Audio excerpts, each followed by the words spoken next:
Hi, everyone in the higher health community and the sisterhood of health. I'm joined here with one of our sister expert speakers in the movement component, Lisa Novembre, who is an Ashtanga yoga practitioner and just a beautiful person inside and out. I have known Lisa for, I don't know, it's like the time warp of our yoga studio. I think it's been about 8 to 10 years. Do you think? Yeah, I've been there since it opened about 12 years ago. So Okay, well, time keeps time moving flies. on and moving forward, and I just the yoga practice brings so much to your life and your relationships, and so through my studio I've learned a lot about community and connection, which is what we are all about at Higher Health. And so today we are going to be speaking about the philosophy of yoga and how to bring it from your mat into your everyday life, which is really the purpose of yoga. So Lisa, can you give us a little introduction to what you do as an Ashtanga yoga practitioner? Yeah, so I started actually yoga about 20 years ago. And one of the reasons why I gave it a try was recommended by a few people that I find dear to me. And I was always a really high impact, fitness person. And I suffered from a lot of anxiety and depression as well. And I found it really, really challenging. I have to say that yoga was one of the most challenging practices I've ever done. And I've played so many sports growing up as a child. And just the fact of trying to combine the breathing, the movement, and quieting my mind was something that I struggled with. So I have to say my first experience with yoga, I didn't really think it was something that I was going to continue doing. I thought, like, when is this class going to be over? I'm not flexible. But of course, with time, I am someone who tries really hard and is pretty persistent, especially when I try something new. And I did stick with it. And within a short period of time, I started to notice some incredible changes with myself, with my the way I was feeling, especially mentally, with the whole movement and the breathing. Sorry that my screen keeps cutting out. I think there's Oh, that's okay. Wi-Fi issues out here. Yeah, actually, I was just thinking Ashtanga yoga really attracts in that type A personality and the go, go, go. And through the practice, you find your flow and your inner calm. And I remember just a really powerful moment myself where I was in a difficult pose or holding muscles. Sorry about this. And I felt my jaw relax, that it was a difficult holding a pose that I guess I didn't realize how I'd been clenching my muscles before. And so it was just that, aha, oh my gosh, I'm in this pose and I just feel such a relaxation. And we talk a lot about sitting through the discomfort and moving through it. And I think yoga really teaches us that. 100%, like the breathing, the holding for the 5 breaths.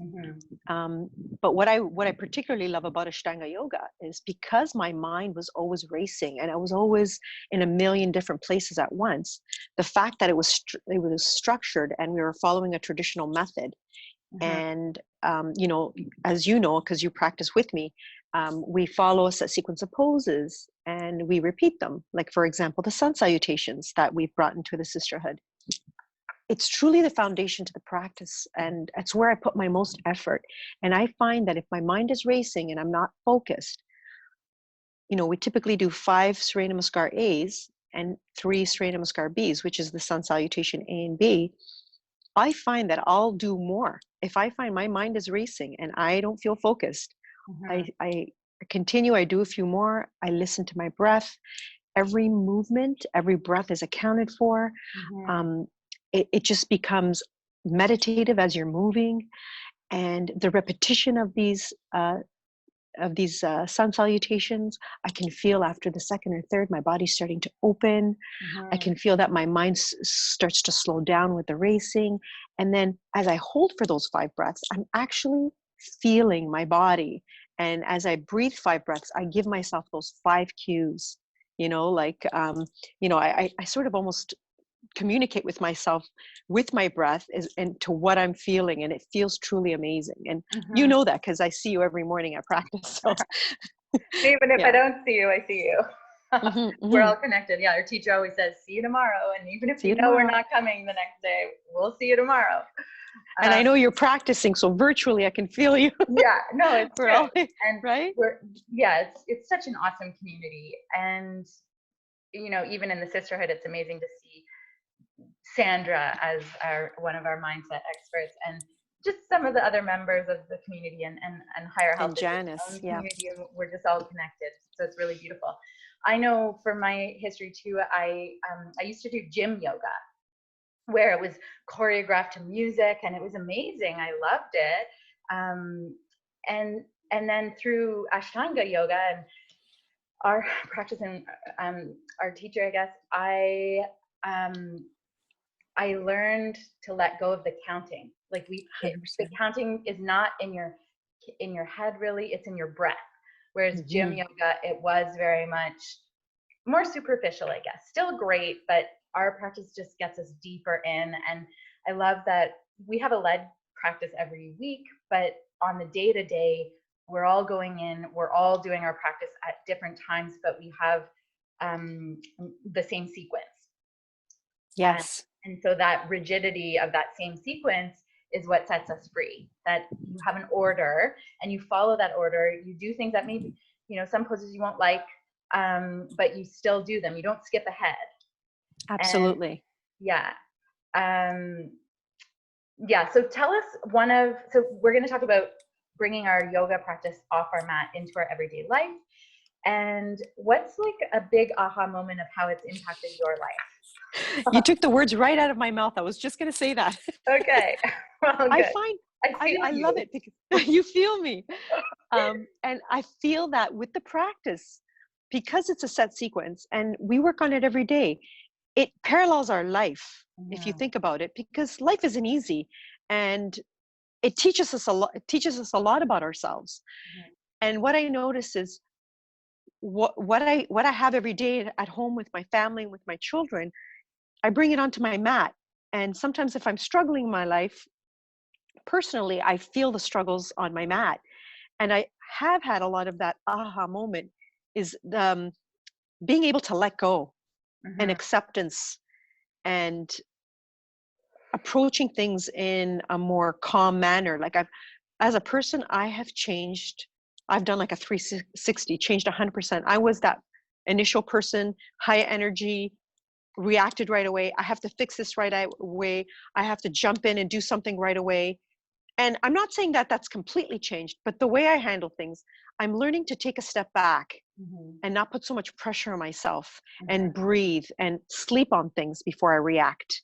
And the practice is the same. It's like you're coming onto your mat every day and we're practicing and every day feels different. Some days I feel maybe stiff and not focused. And then there's other days I feel just fantastic and very focused. And those aha moments is when I see my body opening up and things start to happen in my body or in the way I'm thinking that is something that I never expected. You want to scream it out. You really do when you're in that room and you achieve something, and it has nothing to do with the pose, of course, you know that. Yeah. It's really about acceptance and letting go and making that connection on a higher level than just the physical. And that's right. Yeah. I'm so sorry that my screen keeps cutting out here. I'm here. That's okay. I still see your beautiful face there. So one thing, I feel I want to have a journal with me on my mat, because all these ideas come to me when I'm in the flow, and I just want to write them down right then. But no, I'm not. Don't sip water while you're on your mat either. But it just speaks to that being in the flow, and things bubble up to our consciousness that are meant to come up when we're in the flow, versus well, that's an example of the rigidity of the practice of go through the order. But by doing that, then you have more of a free thought, and it's hard to explain, but it is really worth experiencing. And even just if people practice the Sun Salutations, you might find some things come into your mind that you really wanted to do, or you find that moment of calm. and peace. And yeah, it's just about starting your day with that, and it changes the course of your day. Well, you know that feeling, Tara, when we start the Sun Salutation, sometimes I'll walk in there and think, today's not a good day. Mm-hmm. I don't set any expectations, because by the time I finish my Sun Salutations, I want more. I want to do a few more poses. And that's really the way we learn it. Like, we learn it a little bit at a time. So it's accessible to everyone. And really, that's the way our life is. Really, sometimes I get overwhelmed with my everyday life and, maintaining the household or my personal projects that I have for myself. And if I put everything together and I think about it at once, I get overwhelmed. Mm-hmm. But if I just set aside and just do one thing at a time, even if I set aside half an hour for each thing, I slowly progress. And that's the same as our practice. You don't want to overwhelm yourself. You just want to do the best you can. Every day is going to be different. Mm-hmm. And it teaches us so much about that. And I think if we didn't have the practice, I find that I've always had physical content to my life. Like, I always had to have, and I feel like that helped me deal with the mindset that I would get stuck and I wasn't able to move forward because I would get so tangled up in my thoughts. Functioning was really difficult, and being able to release from the inside out gave me that ability to succeed in just functioning every day and becoming a better person. Mm-hmm. So, and I love too that every day is a reset. That we come to our mat, it's always a new day. It doesn't matter what happened the day before. And I remember a conversation about, I think it was my partner just said, don't you get bored of doing the same thing every day in practice? And it's funny, we would laugh at that as Ashtanga yogis, because it's never the same practice. It's never. And it's just such a perfect symbol of refresh and start anew and non-attachment and just be in the present and be where you are. So what else can we say about symbols or how we bring that practice into our everyday life? Well, it really is a commitment, and it's hard work. And, as you know, they say with Ashtanga yoga, if you're lazy, it's not for you. Right? Well, I used to find that, doing my practice first thing in the morning, and we would be there at 6 a.m. It was so cool to wake up and drive there and nobody's out, and then you get to the practice and we're all there. The room is full. Before the world starts. And then I would find when I get to work at 8:30 a.m. after having done a full practice, and I just felt like my work was done. And now at work I could play, which was, you can think more clearly, right? You have it's a great way to start your day or end your day, because some people practice in the evening. Yeah. But it really does give you something that you need to make that day positive. Yeah. Yeah. And that's what I love. And the connections we have as a community goes far beyond the practice. I have to say, I've developed so many relationships, and sometimes when I don't feel like the drive, especially if it's bad weather, I always kind of say, no expectations, get in the car, see how it goes, and usually I'm there. There I am. Do 5 breaths at a time. And before 5 breaths at a time. Yeah. Yeah. I remember 12 years ago when I first started my journey and driving, because I don't live close to the studio. Yeah. And it was when I would get there, I would see David, I'd be like, oh my God, I was stuck in traffic for an hour.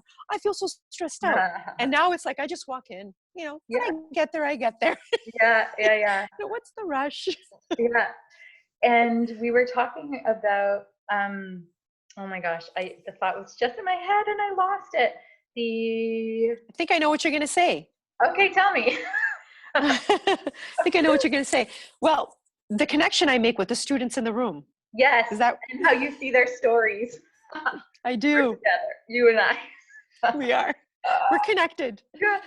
Connected because we understand each other and how that works. And Tara, I'm sure you've noticed sometimes, it goes both ways. Teacher and student as well, student and teacher. Mm-hmm. And students can see in me maybe what I'm feeling that day just as much as I can see in you. Mm-hmm. And what I've learned, and I mean this in the most positive way, is I've really gotten to know so many of the students, my friends, they've become my friends, on a more personal level, because the practice is a lot about the person, and I can see the struggles and how they approach the everyday, and you know, because we all stop at a pose, we're all working on something.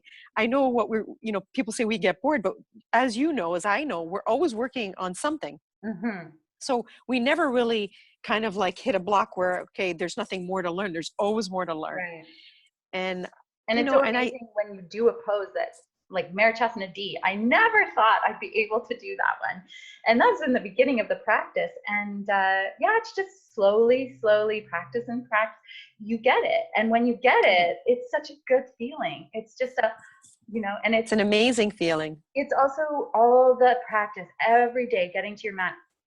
It just builds up. Like you can look back in pride at all the effort and time you've put into it, and how you've gotten to where you are, which is very symbolic to life too, that inch by inch a little becomes a lot. And it's just so rewarding in that way. I learn a lot from the students as well, because I'm watching the process. So I see everyone come in every day, and I see how they handle it. And it also, believe it or not, it teaches me.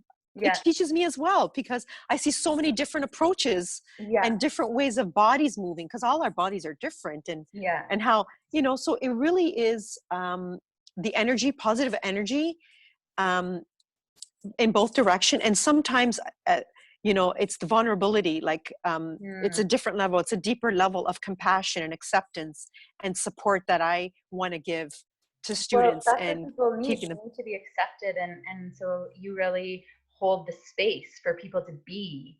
And we're just on our mat, all we have is on the mat, you know. It's so minimalist, and it's just, you know, grassroots of being where you are with who you are and accepting. Yes. I actually posted a quote that I love right now. I just posted it today by Brené Brown, and I think you'll love this too. Those who have a strong sense of belonging have the courage to be imperfect. And Beautiful. So being part of a community, there's a sense of belonging, and you know, it's just we can just be there in all of our habits and patterns, and have the space to be able to work through them. Absolutely beautiful. Yes. Yeah. Absolutely. Well, so this is going up on our YouTube channel, and we also have talked a lot about Sun Salutations as the window into a practice. And it's just such a great way to start your day. As I said, so easy. You can even practice it in a chair for anybody who needs to do it in a chair. And it just helps you sink into your breath, into that flow of movement, connecting mind and body. And so we will be posting a Sun Salutation guided video as well. So tune back in for that. And Lisa, thank you so much for all you do and the presence that you carry. And you really are just such a teacher to all of us. So thank you. Thank you so much, Tara. Thank you. Have a great day, everyone. You too. Bye.